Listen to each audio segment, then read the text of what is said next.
তো ফ্ৰেণ্ডছ আজি আমি শিকিম ৰেজিষ্টাৰৰ কালাৰ কোড কেনেকৈ ডিকোড কৰা হয় মানে কালাৰ কোডত কিছুমান ভ্যালু থাকে সো কালাৰ কোডতে ভ্যালু থাকে ৰেজিষ্টাৰ হয় আৰু হেতুৰ পৰা আমি ভ্যালু মানে জানিব পাৰো সো সৰুতে আমি এনেকুৱা বহুত বৰ্ড দেখা পাইছিলো মই ভাবিছিলো এইবোৰ খোৱা বস্তু কিন্তু খোৱা বস্তু নহয় এইবোৰ ৰেজিষ্টাৰ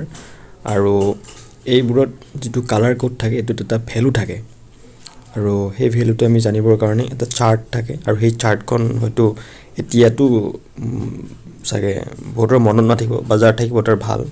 এইখন চাৰ্ট যাৰ নাথাকে তেওঁ সেলফোনৰ ইউজ কৰিব পাৰে আজিকালি সবতে সেলফোন থাকে আৰু বহুত এপছও আছে মই তাকে আজি দেখাম যে এপছৰ সহায়ত আমি ইমান সহজতে যিকোনো ৰেজিষ্টাৰৰ ভ্যালু আমি উলাব পাৰো আৰু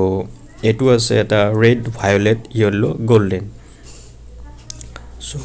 এপছটোৰ লিংক মই তলত দি দিম বহুত গিটা এপছ আছে কিন্তু এইটো এপছ ভাল সো আমাৰ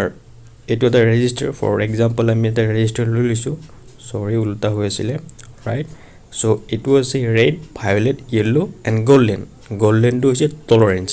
সো সঠিক এটা কাৰোৰে মাপ নাথাকে আপ এন্ড ডাউন হয় সো হেতুৱে টলাৰেন্স সো ৰেড দিলো ভায়োলেট দিলো ইয়েলো দিলো আৰু এটো গোল্ডেন 5% সো 5% টলাৰেন্স এটো 270 ওহমৰ ৰেজিষ্টাৰ সো আমি এনেকে যিকোনো ধৰণৰ আমি ৰেজিষ্টাৰ ভ্যালু লব পাৰো কালাৰ কোড ডিকোড কৰি আৰু এতিয়া আহিলে আমাৰ ডায়োড সো ডায়োড হৈছে ৰেক্টিফায়াৰ ৰিপোৰ্ট আমি ইউজ কৰো আৰু সুইচৰো কাম কৰে তো ইয়াৰ এটা মূৰত বগা দাগ থাকে হেতু হৈছে মাইনাস আৰু জিফালে নাই হেতু হৈছে প্লাস আৰু ইয়াৰ ভ্যালু থাকে মানে ইয়াৰ ক্যাপাসিটি দেখা পাইছে আপুনি এখন